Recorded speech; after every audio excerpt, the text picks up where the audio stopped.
भगवद गीता अध्याय 1 श्लोक 3 पश्यैतां पाण्डुपुत्राणामाचार्य महतीयं चमुम व्यूधां द्रुपदपुत्रेण तव शिष्येण धीमता।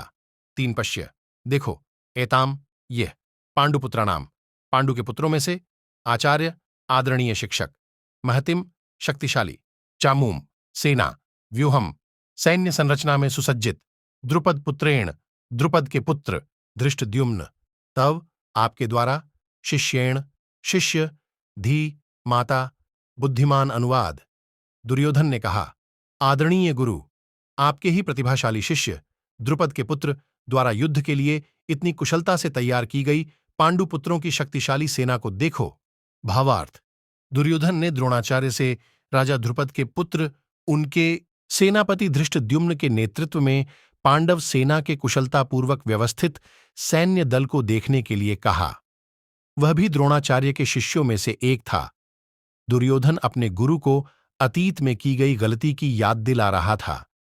कई वर्ष पहले द्रोणाचार्य ने पांडवों के साथ मिलकर राजा द्रुपद को युद्ध में हरा दिया था और उनका आधा राज्य छीन लिया था। अपनी हार का बदला लेने के लिए द्रुपद ने पुत्र प्राप्ति के लिए यज्ञ किया। उस यज्ञ अग्नि से धृष्टद्युम्न का जन्म हुआ था। उसे वरदान था कि वह भविष्य में द्रोणाचार्य को मार डालेगा। द्रोणाचार्य को जानकारी होने पर भी जब उनसे धृष्टद्युम्न के सैन्य प्रशिक्षण के लिए संपर्क किया गया तो उन्होंने बहुत विनम्रतापूर्वक स्वीकार कर लिया और अपना सारा ज्ञान निष्पक्ष रूप से अपने शिष्य को प्रदान किया। दुर्योधन द्रोणाचार्य को याद दिला रहा था कि भले ही धृष्टद्युम्न उसका शिष्य था, लेकिन वह द्रुपद का पुत्र भी था जिसे उसे मारने का वरदान प्राप्त था।